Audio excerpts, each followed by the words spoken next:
नमस्कार दोस्तों, फिटर गुरुजी में आपका स्वागत है। हमारे बैच शून्य से शिखर में फिटर थ्योरी द्वितीय वर्ष पार्ट 9 में आज हम पाइप फिटिंग से संबंधित महत्वपूर्ण 30 क्वेश्चन करेंगे। अगर आप हमारे चैनल पर नए हैं तो चैनल को सब्सक्राइब कर लें, साथ ही बेल आइकन को प्रेस कर दें जिससे हमारे सभी वीडियो का नोटिफिकेशन आपको प्राप्त हो सके। हमारा फर्स्ट क्वेश्चन है, पाइप का साइज लिया जाता है। जो पाइप होते हैं उनका साइज कहाँ से लिया जाता है? फर्स्ट ऑप्शन है भीतरी व्यास से, बी ऑप्शन है बाहरी व्यास से, सी ऑप्शन है लंबाई से, डी है उपरोक्त तीनों से। तो जो पाइप होते हैं उनका साइज हमेशा भीतरी व्यास से लिया जाता है। ये ऑप्शन राइट हो जाएगा हमारा, भीतरी व्यास से। और पाइप से जो छोटे होते हैं साइज में, जिन्हें ट्यूब बोला जाता है, उनका साइज हमेशा बाहरी व्यास से लिया जाता है और पाइप का साइज हमेशा भीतरी व्यास से लिया जाता है। नेक्स्ट क्वेश्चन हमारा, पाइप की स्टैंडर्ड लंबाई होती है। जो पाइप होते हैं हमारे, उनकी स्टैंडर्ड लंबाई कितनी होती है? फर्स्ट ऑप्शन है 2 मीटर, 1 मीटर, 6 मीटर, 4 मीटर। तो हमारा राइट ऑप्शन हो जाएगा 6 मीटर। पाइप की स्टैंडर्ड लंबाई 6 मीटर होती है। वेरी मोस्ट क्वेश्चन है, बहुत बार एग्जाम में पूछा जा चुका है। नेक्स्ट क्वेश्चन हमारा, पाइप कहते हैं, पाइप किसे कहते हैं? 12 mm से अधिक व्यास के पाइप को, 20 mm से कम व्यास के पाइप को, 16 mm से कम व्यास के पाइप को, 5 mm से कम व्यास के पाइप को। तो पाइप हमेशा 12 mm से अधिक व्यास के पाइप को कहा जाता है। जिस पाइप का व्यास 12 mm से अधिक हो उसे पाइप कहा जाता है, तथा जिसका व्यास 12 mm से कम हो उसे ट्यूब कहा जाता है। वेरी मोस्ट क्वेश्चन है। नेक्स्ट क्वेश्चन है, निम्न में से जीआई पाइप पर किसकी कोटिंग की जाती है? जो जीआई गैल्वेनाइज्ड आयरन पाइप होते हैं उसके ऊपर किसकी कोटिंग की जाती है? टीन की, जिंक की, निकल की, क्रोमियम की। तो जीआई पाइप है उनके ऊपर हम जिंक की कोटिंग कहते हैं, जस्ते की कोटिंग कहते हैं, जिनका प्रयोग हम पानी सप्लाई के लिए कहते हैं, शीतल पेय के लिए करते हैं, जिंक कोटेड जीआई पाइप का। नेक्स्ट क्वेश्चन हमारा, पाइप कटर में कुल कितने रोलरों की संख्या होती है? जो पाइप कटर होते हैं जिनका प्रयोग पाइप को काटने के लिए करते हैं उसे पाइप कटर कहा जाता है। उसमें रोलरों की संख्या कितनी होती है? 2 रोलर, 4 रोलर, 3 रोलर, 5 रोलर। तो पाइप कटर के अंदर हमेशा 3 रोलर होते हैं, जिसमें एक कटिंग रोलर होता है, एक रोलर होता है वह तो होता है कटिंग रोलर, तथा 2 रोलर होते हैं गाइड रोलर। 2 रोलर होते हैं जो कटिंग रोलर को गाइड करते हैं तथा सहारा दे के रखते हैं पाइप को, तथा एक रोलर पाइप को काटता है। टोटल 3 रोलर होते हैं। तो आपसे क्वेश्चन ये भी पूछा जा सकता है कि कटिंग रोलर कितने होते हैं? 1, और गाइड रोलर होते हैं 2। नेक्स्ट क्वेश्चन हमारा, एक ही व्यास के 2 पाइपों को एक सीध में जोड़कर अधिक लंबाई बढ़ाने के लिए प्रयोग किया जाता है। अगर एक ही व्यास के 2 पाइप हैं, उनको एक सीध में जोड़कर लंबाई को बढ़ाना है तो हम किसका प्रयोग करेंगे? फर्स्ट ऑप्शन है हमारा reducer socket, socket, nipple, elbow. तो एक ही व्यास के पाइप को जोड़ने के लिए हम हमेशा सॉकेट का प्रयोग करते हैं, जो एक समान व्यास के पाइपों को जोड़ता है। अगर असमान व्यास के पाइपों को जोड़ने की बात आए तो रेड्यूसर सॉकेट का प्रयोग किया जाता है। नेक्स्ट क्वेश्चन हमारा, एक ही सीध में पाइप की थोड़ी लंबाई बढ़ाने के लिए प्रयोग किया जाता है। एक सीध में पाइप की थोड़ी लंबाई बढ़ानी है हमें तो किसका प्रयोग करेंगे हम? ए ऑप्शन हो जाएगा हमारा निप्पल, बी है सॉकेट और निप्पल, सी है रेड्यूसर, डी है एल्बो। तो एक सीध में पाइप की लंबाई बढ़ाने के लिए हम सॉकेट और निप्पल का प्रयोग कर सकते हैं। सॉकेट के अंदर आंतरिक चूड़ियाँ होती हैं तथा निप्पल के अंदर बाहरी चूड़ियाँ होती हैं। इनके द्वारा हम पाइप के साइज को बढ़ा सकते हैं। बी ऑप्शन हमारा राइट हो जाएगा। नेक्स्ट क्वेश्चन हमारा, पाइप निप्पल में चूड़ी कटी होती हैं। पाइप का जो निप्पल होता है उसके अंदर कौन सी चूड़ियाँ कटी होती हैं? बाहरी चूड़ी, भीतरी चूड़ी, उपरोक्त दोनों, शार्प टूथ थ्रेड। तो निप्पल के अंदर हमेशा बाहरी चूड़ी कटी होती हैं जो, और सॉकेट के अंदर आंतरिक चूड़ियाँ कटी होती हैं। नेक्स्ट क्वेश्चन हमारा, अधिक व्यास के पाइपों को जोड़ने के लिए निम्न का प्रयोग किया जाता है। जो अधिक व्यास के पाइप होते हैं उनको जोड़ने के लिए किसका प्रयोग किया जाता है? एल्बो का, यूनियन का, क्रॉस का, फ्लेंज का। तो अधिक व्यास के पाइपों को जोड़ने के लिए हम फ्लेंज का प्रयोग करते हैं। फ्लेंज की आकृति बना देते हैं। इसमें फ्लेंज में छेद होते हैं। इस प्रकार अधिक व्यास के पाइपों को जोड़ने के लिए प्रयोग किया जाता है। डी ऑप्शन हमारा राइट हो जाएगा, फ्लेंज। नेक्स्ट क्वेश्चन है, एक फ्लेंज में सुराख हो सकते हैं। वेरी मोस्ट क्वेश्चन है भाई, DMRC में पूछा हुआ क्वेश्चन है। एक फ्लेंज में कितने सुराख हो सकते हैं? फर्स्ट ऑप्शन है 2 से 4 सुराख, बी है 4 से 8 सुराख, सी है 4 से 16 सुराख, डी है 4 से 24 सुराख। तो हमारा राइट आंसर हो जाएगा डी, 4 से 24 सुराख। एक फ्लेंज के अंदर 4 से 24 तक सुराख हो सकते हैं, जिनका प्रयोग अधिक व्यास के पाइपों को जोड़ने के लिए किया जाता है। नेक्स्ट क्वेश्चन है, अधिक व्यास के पाइपों को जोड़ने के लिए निम्न में से किसका प्रयोग किया जाता है? तो ये हो चुका हमारा क्वेश्चन। अधिक व्यास के पाइपों को जोड़ने के लिए हम फ्लेंज का प्रयोग करते हैं, जिसमें 4 से 24 तक छेद पाए जाते हैं। नेक्स्ट क्वेश्चन है, पाइप फिटिंग में निम्न में से किस साधन के साथ 4 पाइप लगाए जा सकते हैं? वह कौन सा साधन है जिसके द्वारा हम पाइप फिटिंग के अंदर 4 पाइपों को एक साथ जोड़ सकते हैं? टी है, एल्बो है, क्रॉस है, वाई पीस है। तो 4 को जोड़ने के लिए हमेशा क्रॉस का प्रयोग करते हैं। इस प्रकार होता है हमारा क्रॉस। इसमें हम 4 पाइपों को एक साथ जोड़ सकते हैं। ओके। नेक्स्ट क्वेश्चन है, निम्न में से किसका प्रयोग 3 समान व्यास के पाइपों को जोड़ने के लिए किया जाता है? 3 समान व्यास के पाइप हैं, उनको जोड़ने के लिए हम किसका प्रयोग करेंगे? फर्स्ट ऑप्शन है हमारा क्रॉस, बी है वाई पीस, सी है यूनियन, डी है ग्लोब वॉल। तो हमारा राइट आंसर हो जाएगा यहाँ पर वाई पीस। आपने अधिकतर ये क्वेश्चन देखा होगा, तो इसमें ऑप्शन मिलता आपको टी का। समान व्यास के पाइपों को जोड़ने के लिए टी का प्रयोग किया जाता है। ओके, टी की आकृति ये हो जाती है हमारी, ये टी की आकृति होगी। समान व्यास के पाइपों को 3 को जोड़ दिया जाता है, 1, 2 और 3। लेकिन यहाँ पर ऑप्शन है वाई पीस। वाई पीस भी 3 समान व्यास के पाइपों को जोड़ने के लिए प्रयोग किया जाता है। इसकी आकृति होती है, देखो ये हमारे वाई पीस की आकृति हो जाती है।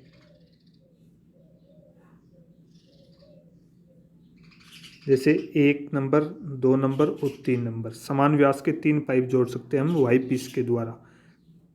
टी भी हमारा राइट ऑप्शन होता है और वाई पीस भी। यहाँ ऑप्शन में हमारे पास वाई पीस है, तो बी ऑप्शन हमारा राइट हो जाएगा। नेक्स्ट क्वेश्चन है, ग्लोब वॉल में तरल का प्रेशर रहता है। जो ग्लोब वॉल होते हैं उनमें तरल का प्रेशर कहाँ पर रहता है? सीट के नीचे, दाईं तरफ, बाईं तरफ, दोनों तरफ। तो हमारा राइट आंसर हो जाएगा सीट के नीचे। वेरी मोस्ट क्वेश्चन है भाई, ग्लोब वॉल का प्रेशर हमेशा सीट के नीचे रहता है। नेक्स्ट क्वेश्चन है, निम्न में से ग्लोब वॉल का प्रयोग तरल पानी के बहाव के लिए किया जाता है। जो ग्लोब वॉल होता है उसका प्रयोग किस तरल के बहाव के लिए किया जाता है? दोनों दिशाओं में, एक दिशा में, 3 दिशाओं में, 4 दिशाओं में। तो ग्लोब वॉल का प्रयोग 2 दिशाओं में प्रेशर के लिए किया जाता है। आशा करता हूँ आपको वीडियो पसंद आ रही होगी। वीडियो को लाइक कर दें, साथ ही अपने दोस्तों के साथ शेयर भी कर दें। नेक्स्ट क्वेश्चन हमारा, पाइप लाइनों में निम्न में से गेट वाल का प्रयोग पानी के बहाव के लिए किया जाता है। जो पाइप लाइन में हम गेट वाल यूज करते हैं तो उसका प्रयोग किस तरफ बहाव के लिए कहते हैं? चारों दिशाओं में, 3 दिशाओं में, एक दिशा में, दोनों दिशाओं में। तो हम गेट वाल का प्रयोग एक दिशा में करते हैं। सी ऑप्शन हमारा राइट हो जाएगा, एक दिशा में। और ग्लोब वाल का हम 2 दिशा में करते हैं। नेक्स्ट क्वेश्चन हमारा, नॉन रिटर्न वाल बनाने के लिए किस धातु का प्रयोग किया जाता है? नॉन रिटर्न वाल, जिसे हम चेक वाल भी बोल सकते हैं, उसका प्रयोग उसका किस धातु से उसे बनाया जाता है, ये पूछा हुआ है। फर्स्ट ऑप्शन है इस्पात, बी है पित्तल या कांसा, सी है एल्युमिनियम, डी है रोट आयरन। तो नॉन रिटर्न वाल, चेक वाल को पित्तल या कांसे के द्वारा बनाया जाता है। इसमें पानी का प्रवाह एक दिशा में होता है तथा वापस नहीं आ सकता पानी। ओके। नेक्स्ट क्वेश्चन हमारा, हाइड्रोलिक पाइप बेंडिंग मशीन के अंदर का फार्मा निम्न में से किस व्यास तक के पाइप को मोड़ने के लिए प्रयोग किया जाता है? जो पाइप बेंडर होता है, हाइड्रोलिकल पाइप बेंडर, ठीक है, इसके अंदर का फार्मा जो होता है उसमें किस व्यास तक के पाइप को हम मोड़ सकते हैं? वेरी मोस्ट क्वेश्चन है। 20 mm, 50 mm, 75 mm, 100 mm।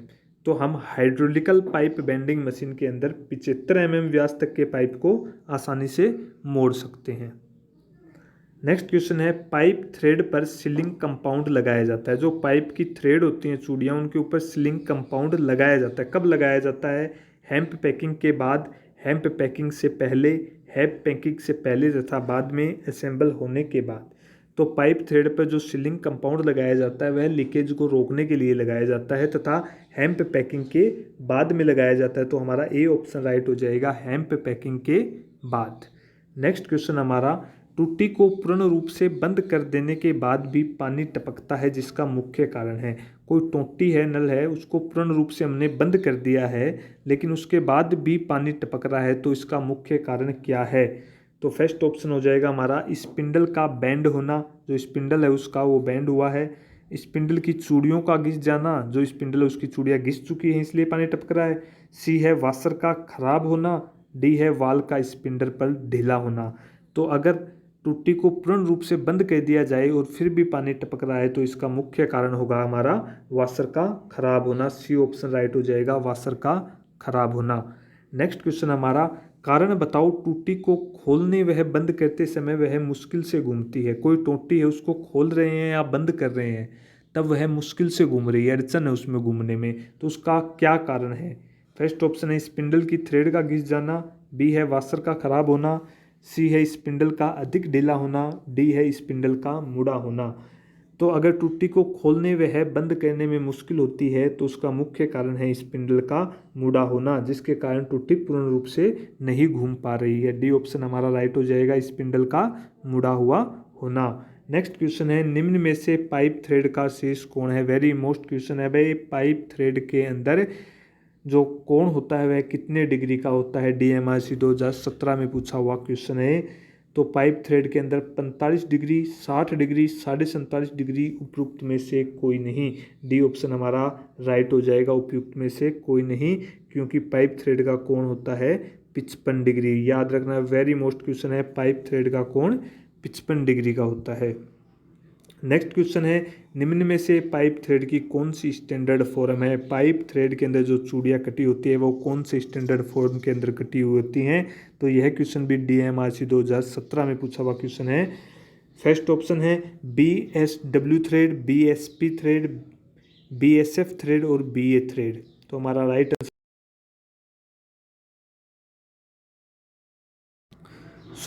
हमारा राइट आंसर हो जाएगा BSP थ्रेड, सी ऑप्शन।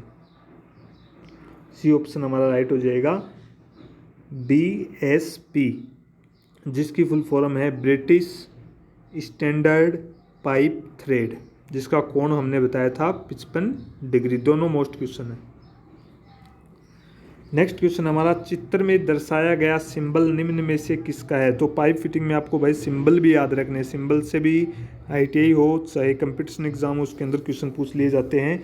तो ये जो हमें चित्र दिखाया हुआ है ये किस चीज़ का है? फर्स्ट ऑप्शन है हमारे पास बैंड, प्लग या कैप, क्रॉस, यूनियन।